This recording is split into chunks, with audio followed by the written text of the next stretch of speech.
Петропавлдағы орталық коммуникациялар қызметінің көшпелі брифингінде тұрғын үй құрылыс жинақ банк филиал директоры тілшілердің сұрағына жауап берді. 2015 жылы қорытындысы бойынша банк жұмысында ілгерілеу байқалады. Өткен жылы салымшылардың саны 43% артып, облыс бойынша 19.166 адамды құраған. Райхан Абдрахманова салымшыларға өтемақы төлеу бойынша құжаттарды қабылдау ақпан айының 8-нен басталғанын да жеткізді. Осы аралықта 2,5 мың салымшы өз өтініштерін жазып үлгерген. Дегенмен, шамамен 12 мыңға жуық салымшы әлі де өтініш жазбағандықтан, жергілікті халыққа бұл жұмыстарды жеделдетіру керек деп кеңес берді. Өтемақыға өтініш білдіру мерзімі 31 мамырға дейін созылмақ.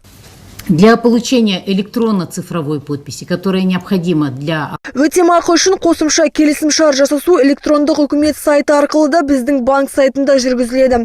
Ол үшін жеке куәлігіңізбен флешка алып, халыққа қолдау көрсету орталығына барып, электрондық цифрлық шығарылымды алсаңыз болғаны. Барлық ақпараттарды толығырақ 1414 нөмір арқылы да білуге болады. Ал өтемақы көлемі 2015 жылдың 18 тамызына дейін болған соманың 35,5%-ын құрайды. Ол екі бөлікке бөлініп, яғни 19,2% 2016 жылдың шілдесінде, ал қалған 16,3% 2017 жылдың күзінде берілмек. Мәселен, 18 тамызға дейін 1 миллион салымыңыз болса, ол үшін 355 мың теңге өтемақы ала аласыз. Қанша пайдалануға беріледі, ол қиын сұрақ. Бүгінгі ұсыныс бір 10 шақты үйлер бар, 10 шақты үйлер. Оның ішінде Береке ықшам ауданы бар. Береке ықшам ауданынан басқа да юбилейный Семашко районы айтылып жатыр.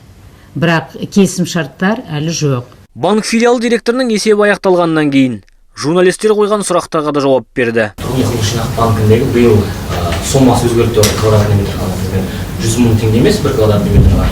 Қазір қандай сомадан қойылып отыр бұл сомасы? Өзгерді ме, қаншалықты өзгеріп отыр? 100 мың болған 100 мың болып қалып жатыр бүгінгі күні. Бірақ қандай өзгеріс болса, оны тағы да көре жатармыз. Бүгінгі күні жоқ.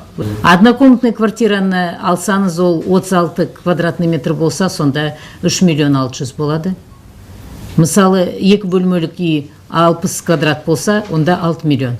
6 миллионның пәтерін алу үшін 3 миллион жинап алсаңыздар бірнеше жылда, сонда займ алып, сол пәтерге кіретін боласыздар.